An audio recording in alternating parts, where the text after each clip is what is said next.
Last week we began this series, Peace Begins with Me. And in our lesson last week, we began from this perspective of ensuring that our mental house was at peace. Because the only thing that can come from you is that which is within you. And so in ensuring that our mental house is at peace, we are laying the groundwork and the foundation for how it is peace can flow through every aspect of our life, world, and affairs. In the scripture, when Jesus is talking with his people, on one occasion he says, "I came that you might have life, and that more abundantly." And the abundant life message does not just apply to stuff and things. There's nothing wrong with having an abundance of money. That's a good thing. But if I have lots of money and poor health, something is out of balance. See, an abundant life avails me to an abundance of money and an abundance of health. Right? If I have amazing health and poor relationships, that's out of balance. See, the master teacher said, "I came that you might have life, and that more abundantly." So every part of your life gets to be experienced abundantly. Are you with me? Consequently, if we understand the abundant life message and we accept this offer from the teacher to live life and that more abundantly, then we should expect, somebody say expect, we should expect to have an abundance of peace. Our peace should not be in pieces. We shouldn't have to experience our peace in pieces. You know how it is. When things are good, there is peace. When he or she comes home on time, there is peace. I'm not going too far. I'm just going to touch it. Like a hot stove, I'm just going to test the temperature. I'm not going to stick my hand in it, though. But my point is that peace and that more abundant is available to each and every one of us. But here is the thing. Peace is something that must be nurtured from within. And as it is nurtured within Reverend Alberta, then we have to make sure that we spread it across the rest of our lives.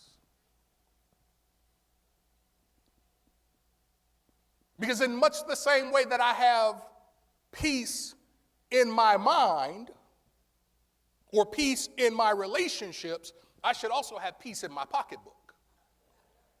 Stay with me. This is practical, somebody say practical Christianity.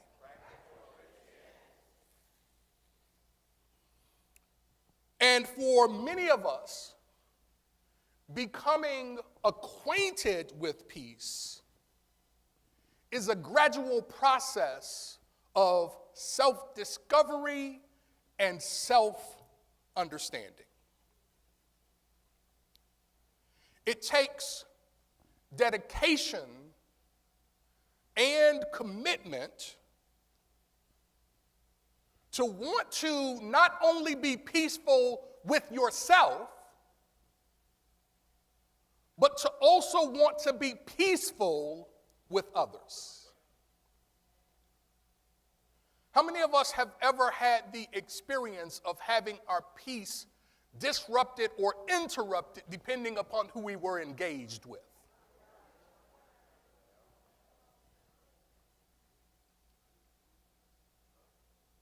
And here is the truth. It is impossible for someone to disturb the calm peace of my soul without my permission.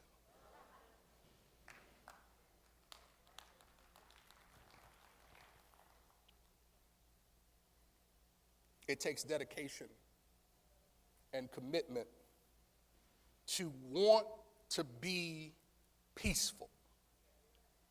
I said last week that sometimes our peace is so easily disturbed. If you've ever been at a barbecue, just got your plate, your ribs and chicken and mashed potatoes and dessert right there on the plate, your beverage of choice on the side. And then out of nowhere and without invitation comes this fly, buzzing around your plate. If you've ever been in your bedroom asleep at night, sound asleep, some of the best sleep you've ever had, and as you revel in the peace of the night hour, there comes a buzz by your ears. If you've ever had a mosquito in your room at night, it's a peace disruptor. I've been driving and had a gnat in the car. I almost crashed my car trying to get that gnat. Small things, seemingly insignificant things,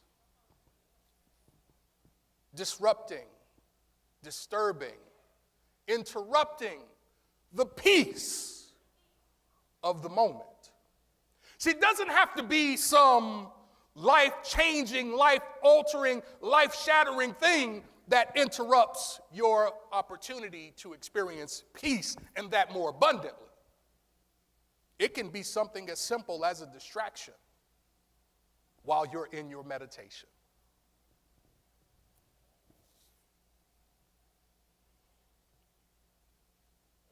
When I acquaint myself with peace, I become more familiar with it.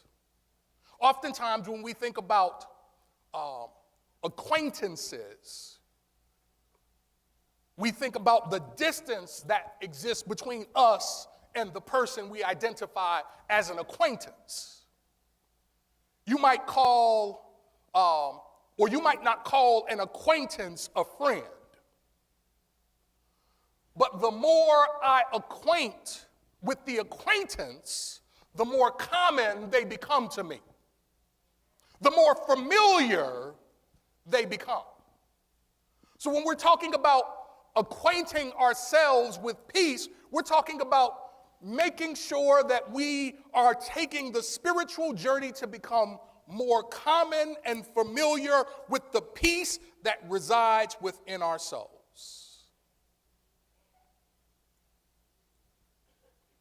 Gospel of John said, "My peace I leave with you. my peace I give unto you. But by show of hands, how many of you have had an experience where someone tried to give you something and you didn't take it? A few of us, we know what it's like to have someone attempt to leave something with us and we don't receive it. I do find it interesting that in Jesus sharing the intention, he says, my peace I give to you, that same peace I leave with you, but didn't say anything about them taking it.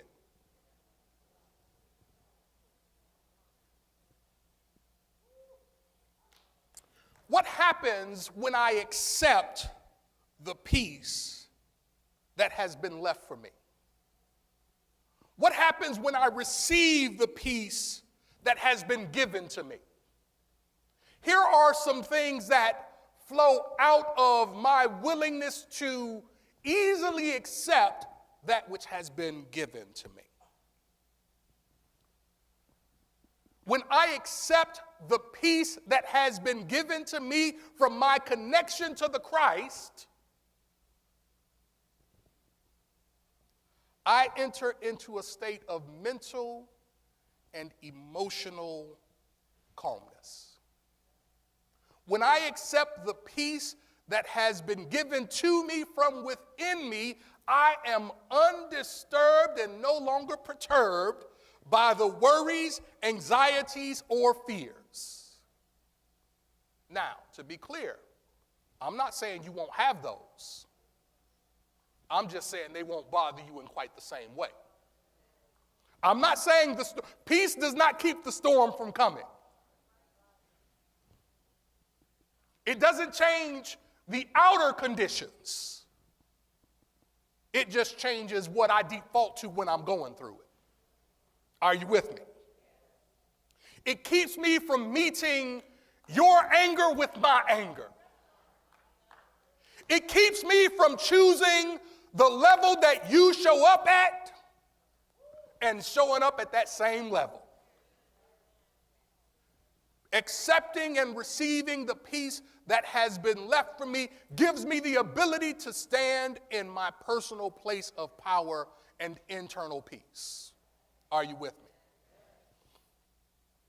It keeps anything outside of me from being able to disturb the calm peace of my soul.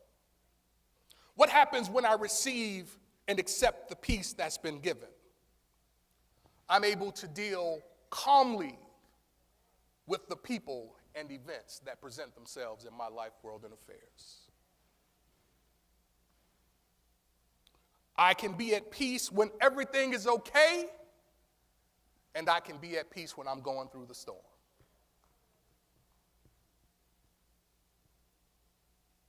So how can I make sure that I'm spreading this peace into my life? One of the first things you want to make sure that you give yourself over to is peaceful communication. Somebody say peaceful communication. Every now and again we sing this song, and there's a part that we get to in the song where we sing, I won't harm you with words from my mouth. I love you. I need you to survive. Anybody familiar with that song?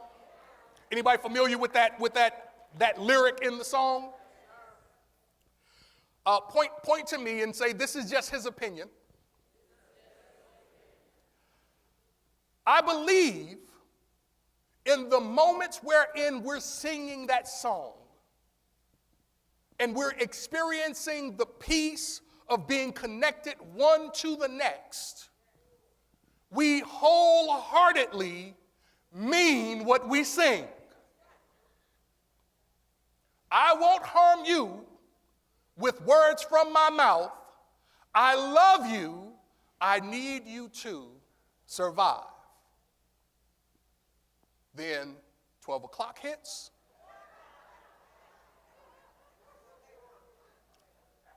And life meets us on the other side of the church doors.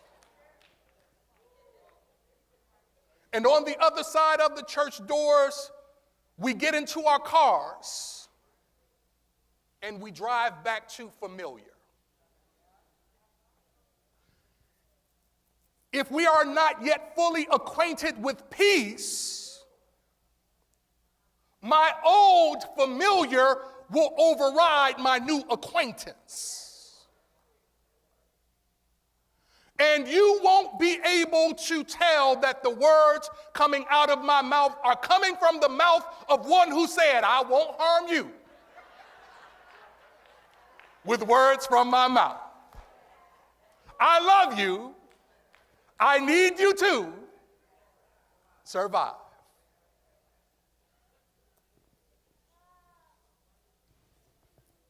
Peaceful communication is a critical piece of how it is we not only demonstrate that we are acquainted with peace, but it's how we demonstrate the understanding that when we communicate, we're only demonstrating our consciousness. Are you with me?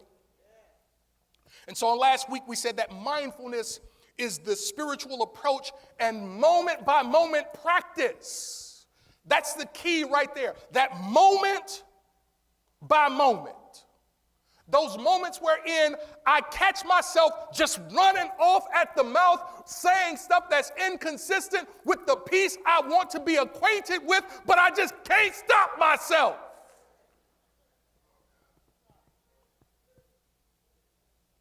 I don't want to talk about you like this, but I can't stop myself. Don't let me be talking to somebody else.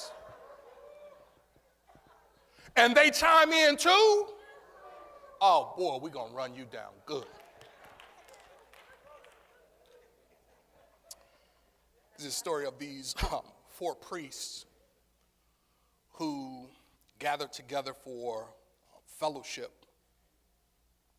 And during their conversations, one of the priests said, our people come to us and they share their hearts, they share their challenges, they confess. And we know confession is good for the soul.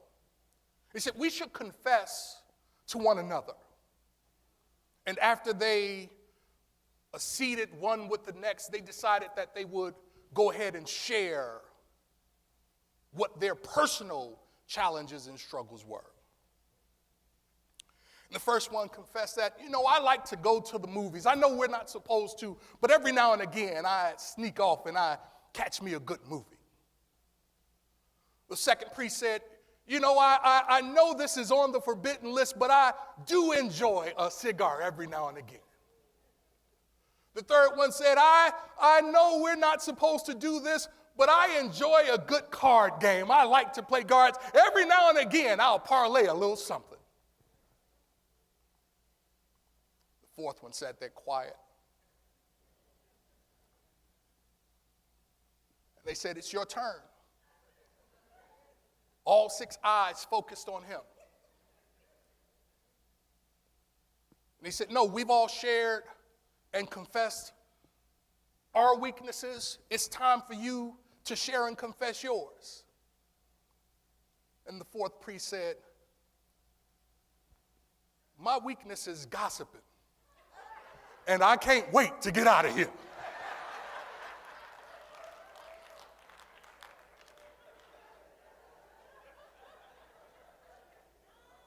Somebody say peaceful communication.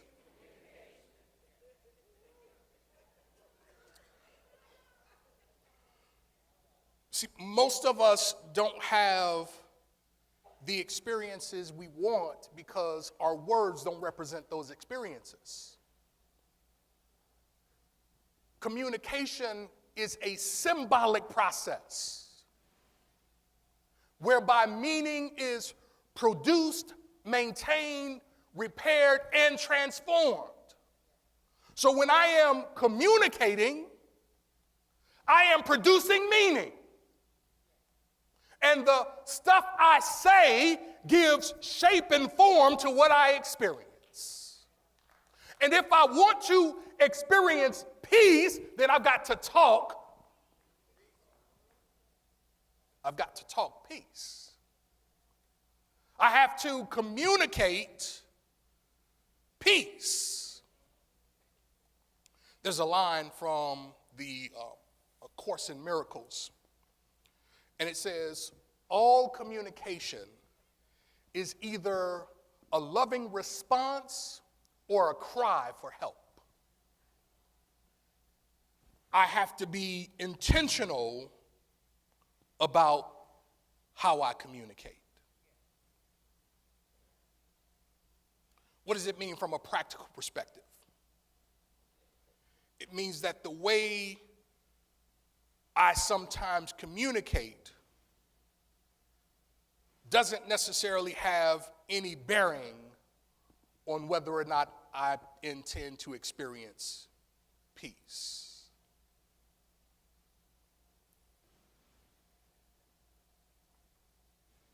If there are words that you're using and those words are not aligned with your peace, I encourage you to get rid of those words. If you intend to be acquainted with peace, you have to speak in ways that are consistent with that which you intend to be acquainted with. Does that make sense? So I have to choose words that are consistent with my commitment to peace. How do I do that? Oh, God. I have to be able to step back from the urge and intensity of my habitual communication. How many of you know you have a pattern of what you say? Most of us use the same words arranged differently over and over and over again. So I have to give myself some distance between what's jumping out of my mouth so that I can consciously control what I say and craft the statement so that it's more consistent with my commitment to experience a peace-filled life. Before you communicate anything to anybody, ask yourself these two questions. What are the consequences of this communication? The second question I want you to ask yourself is, will these words bring forward the peace that is within me? If the answer to the second question is no, if nothing else, you've at least caught yourself. Somebody say peaceful communication. In acquainting yourself with peace, there is another critical piece that you ought to have, not only for yourself, but also for others, and that is called peaceful empathy. Somebody say peaceful empathy. Now, here's what I want you to remember when we talk about empathy. For ourselves and for others. Repeat after me. It takes 11 correct inputs for one incorrect input. Let me say it to you this way. When it comes to demonstrating peaceful empathy, it takes 11 expressions of empathy to overcome one expression of anger. It takes 11 expressions of peace to overcome one expression of hate. So when you're thinking about the consequences, before you go off, go within. And try to find that empathetic impulse within you so that you can give from your place of peace rather than from the intensity of what you're experiencing in the moment. They did some research and found that for newlyweds, most of the couples that eventually wound up being divorced, no longer together, there were 5 negative interactions for every 10 interactions. So half of the engagement was negative. And the more that pattern persisted, the more it increased. So it's not hard to imagine that 2 people who don't like one another would move in different directions. And I only say don't like from the standpoint that we tend to treat people we like a certain kind of way. We tend to communicate and love on and cooperate and share compassion with people we like a certain kind of way. Am I right or wrong? Think of how you interact and engage with your good girlfriend or your best homeboy compared to the last person you broke up with. Don't say nothing out loud, just in the moment. In the imagination, yes. But somewhere it's been said, blessed is the life that does not collect resentments. And let me caution you, before you attempt to engage with empathy for someone else, make sure that you're willing, committed, and able to giving empathy to yourselves. I'm present to the fact that empathy deals primarily with how we see the quote-unquote other. But the reality is there is no other. There is not myself and Sandy. There is not myself and Reverend Craig. There is not myself and Reverend Beverly Joy. There's not myself and Reverend Fred. There's not myself and either of you. It's just one presence and one power in different expressions. Are you with me? And so if there's only one presence and one power in different expressions, if I intend to be able to empathize with you, I must hold some level of self-regard for myself because it's what flows out of me that I share with you. So you want to give your love from the overflow, not from the emptiness. Are you with me?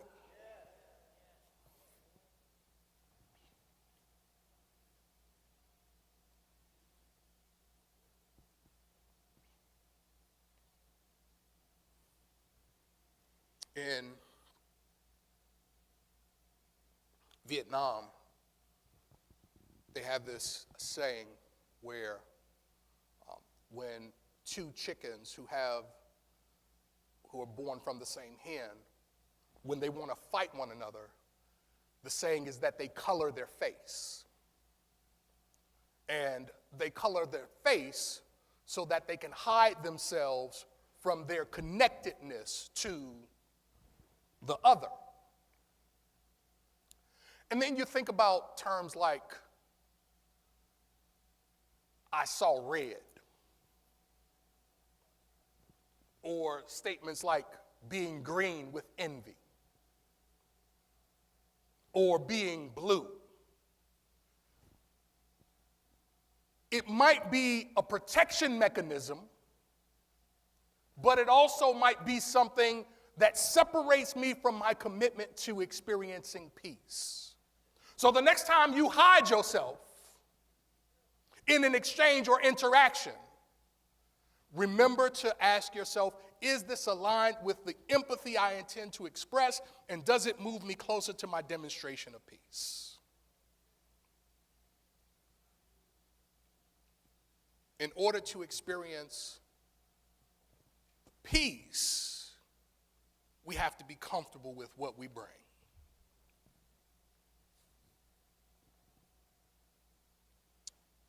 So as I acquaint myself with peace, I do it through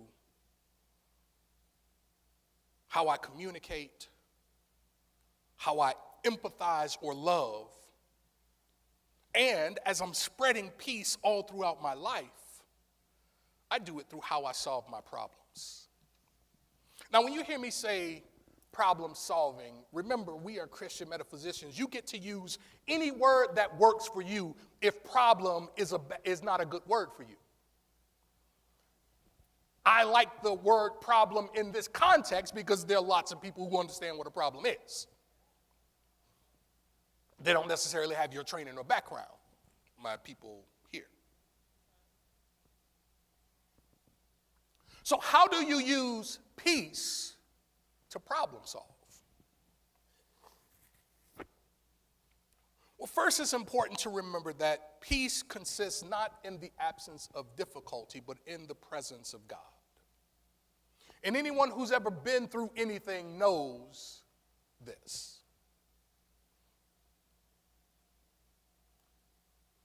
We said last week that most people are conditioned by the negative side of life. And we remember that all external blocks are the outward expression of internal blocks.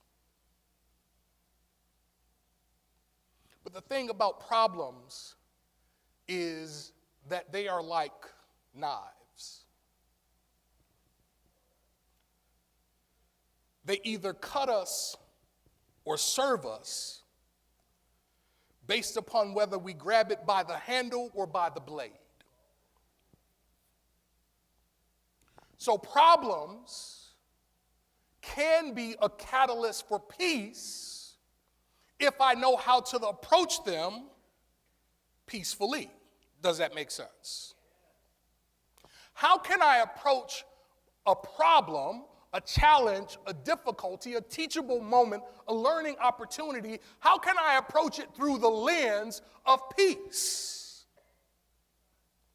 What if I were to count it as joy? What if I were to find a way to take the problem that is presenting itself to me and see the seed of good in it? Because there is, we know, a seed of equivalent success in every failure. There is a seed of good in every challenge. What if I learn how to give praise and thanks even through the storm?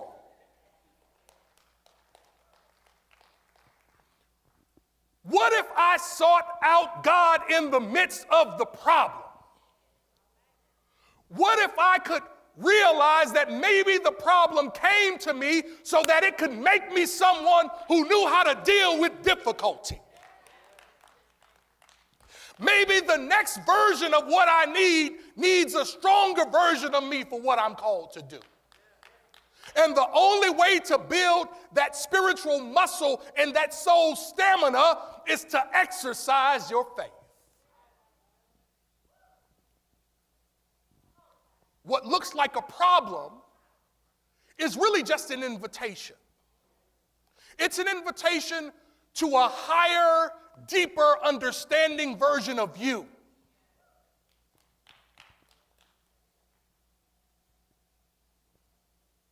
If God is omniscient and mighty in the midst, then the answer is always available.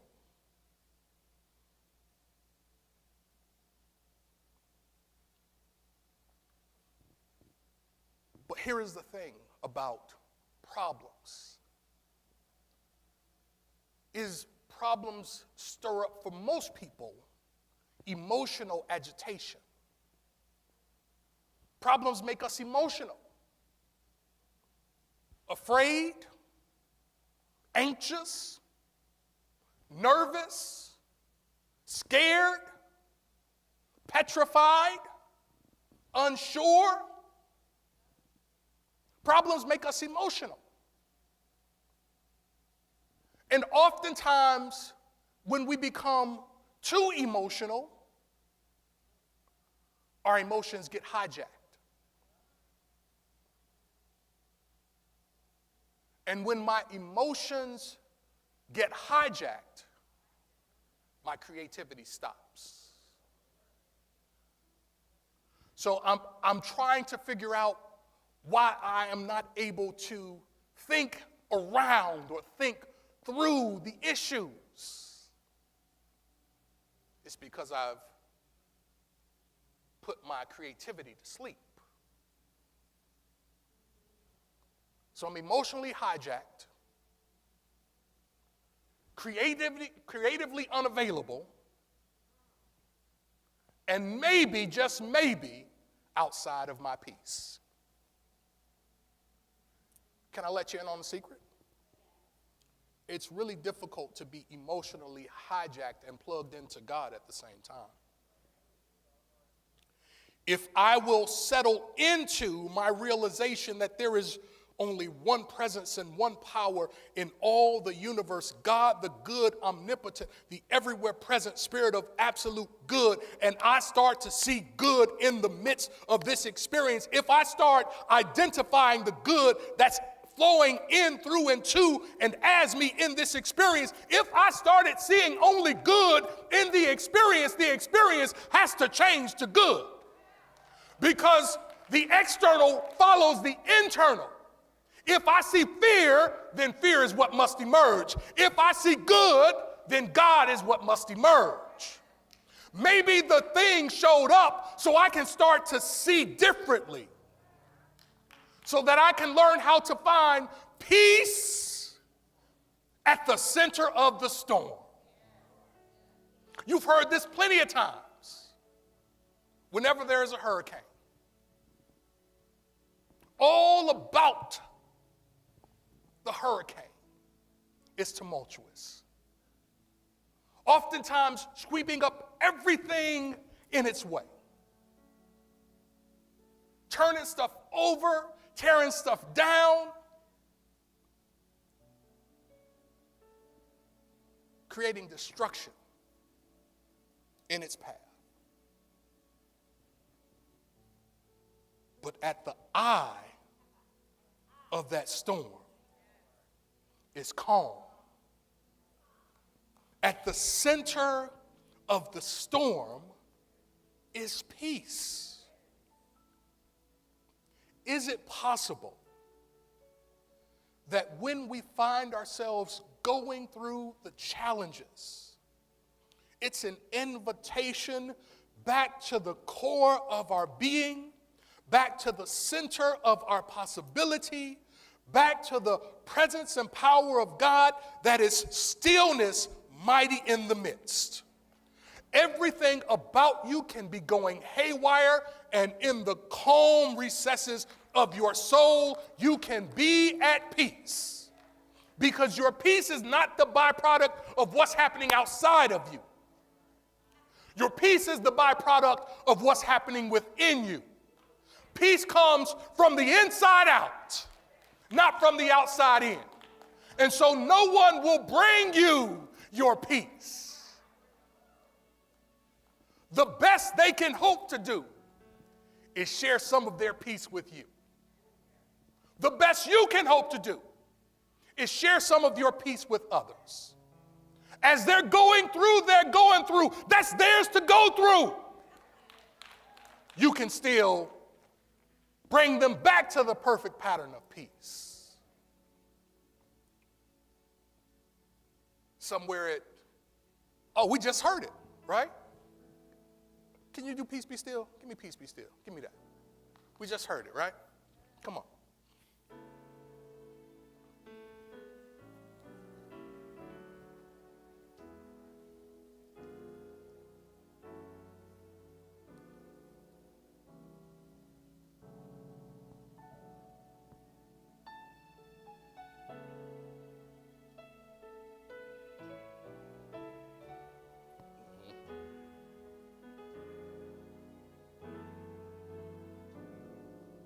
take a moment to turn within.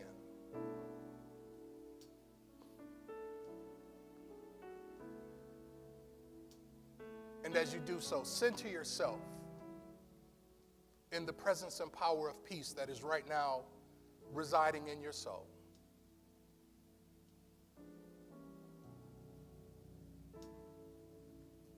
Call forth the peace that is within you. It's the quiet, calm essence.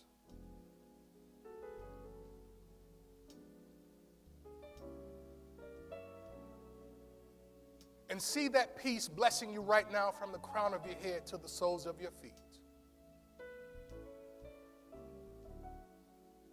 See the quiet, calm essence. See the peace flowing into everything that interests and concerns you.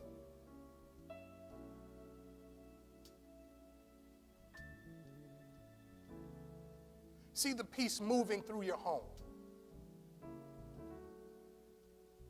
See it moving through your place of business, your place of work. See it moving through your family. See it moving through their homes.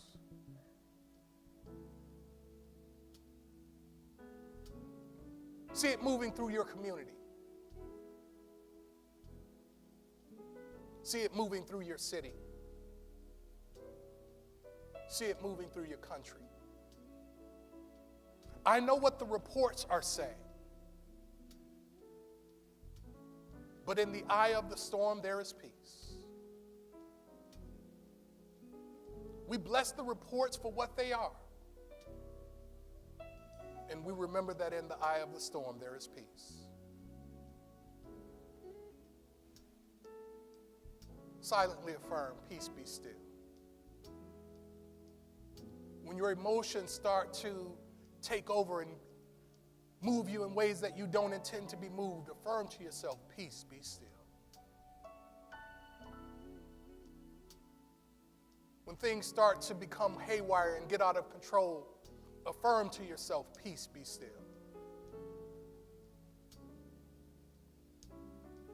Repeat after me, peace be still. Peace be still.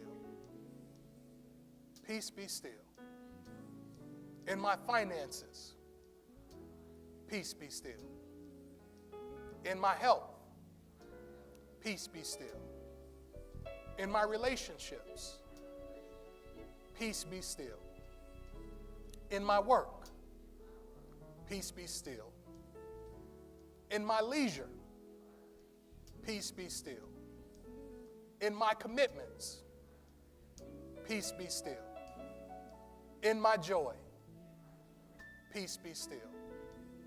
In my happiness, peace be still. For my family, peace be still. In all that concerns me, peace be still. In all of my interests, peace be still. Take a deep breath.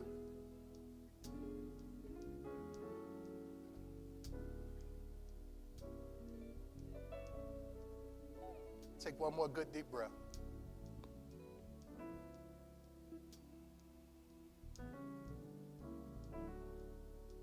Repeat after me. Peace, be still. Thank you, God. Amen and amen.